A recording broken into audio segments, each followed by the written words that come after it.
चलिए दोस्तों, तो बात करते हैं Goa night club fire tragedy के बारे में, जो तड़के शनिवार को रात को 11 साढ़े 11 बजे लग गया। ठीक ना। गोवा में नाइट क्लब और घूमने के लिए बहुत फेमस और मशहूर माना जाता है। वहाँ के जो क्लब में आग लगा है वो बर्चबाई लोनियो रोमियो ऐसा करके नाम है। ठीक ना। जहाँ पर से अपने देश के साथ साथ पूरे बाहर और विदेश से भी बहुत सारे सैलानी पर्यटक टूरिस्ट जो है घूमने के लिए आते हैं। और ऐसे भी साल का अंत महीना चल रहा है। ठीक ना। तो नया साल भी अब शुरू होने ही वाला है। इस जश्न और माहौल के बीच में रात को बहुत तेज़ी से आग लग जाता है। ठीक ना। जिसमें पहले दृष्टि में बताया गया कि गैस सिलेंडर से आग लगा, गैस सिलेंडर ब्लास्ट होने से इतनी तेज़ी से आग फैल गई। बट सवाल ये है कि आग तो होती रहती है, बट सवाल ये है कि क्या उस पर किस तरह से कंट्रोल किया जा सकता है और ये आग कंट्रोल क्यों नहीं हुई। ठीक ना। बट फाइनली जो है पायरोगन जो आता है, एक प्रकार का गन होता है जो फायर क्रैकर यूज किया जाता है, इलेक्ट्रिक से भी यूज किया जाता है। उसमें बहुत सारे स्पार्क जनरेट होते हैं। तो पता चला है कि इसी से आग लगा है। बट सवाल यह है कि आग लगने के बाद मोस्टली वहाँ के जो स्टाफ है, 23 लोगों में से 18 से 20 स्टाफ की मौत हो गई है। बाकी ये संख्या बढ़ के 25 हो गया है। बट जब फायर इंसिडेंट इस तरह के होते हैं तो वहाँ के जो स्टाफ है वो सडनली या तो ट्रैप हो जाते हैं या तो निकल जाते हैं, क्योंकि उन्हें फायर सेफ्टी का नॉर्म्स के बारे में ट्रेनिंग नहीं है, कोई अवेयरनेस नहीं है, कोई नहीं रहता है।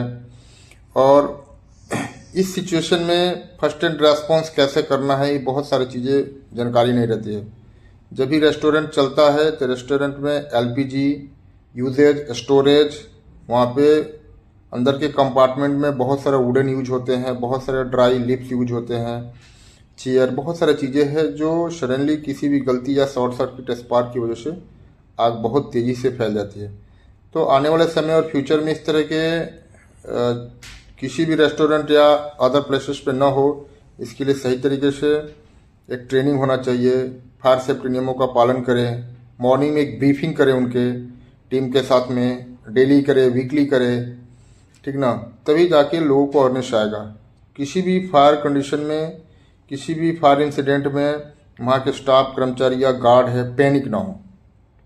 पैनिक होने के बाद क्या होता है कि आदमी निकल जाता है, आग और तेज़ी से बढ़ जाता है। जैसे सडनली फायर होता है तो एक सही रेस्पॉन्स की जरूरत पड़ती है। जो ट्रेंड पर्सन, जो एक फायर फाइटर नहीं होता है, बट वहाँ पे जो लोग स्टाफ होते हैं वो सही तरीके से रेस्पॉन्स करें, उसको कंट्रोल करें। तो ये सारी चीज़ों को मालूमात करना है, जानकारी करना है, ये बहुत इम्पोर्टेंट है दोस्तों। अभी देश में बहुत सारे जगहों पे, दूसरे जगहों पे भी बहुत सारे फायर के इंसिडेंट हो रहे हैं। लोगों में फायर सेफ्टी का अवेयरनेस की कमी है, जन जागरूकता की कमी है। ठीक ना। तो ये वन बाय वन एक लर्निंग लेसन है। बाकी जो लोग भी रेस्टोरेंट चला रहे हैं उनके लिए भी एक लर्निंग लेसन है, इसे सीखे और जो भी उसमें प्रॉब्लम है फायर सेफ्टी के नॉर्म्स में, उसमें इम्प्रूवमेंट करे, सुधार करे, ताकि ये घटना किसी और के साथ दोबारा ना हो। आप जहाँ रहें सेफ रहें। ठीक ना। जब भी कोई इंसिडेंट होता है तो ये नहीं देखता है कि आप क्या है, कौन है। ठीक ना। इसमें मालिक की भी गिरफ्तारी हुई है, मैनेजर की भी गिरफ्तारी है। इन सारे लोगों की एक रेस्पॉन्सिबिलिटी बनती है कि फायर सेफ्टी के प्रति या सुरक्षा के प्रति एक जागरूक रहें और जागरूक नागरिक बने। धन्यवाद।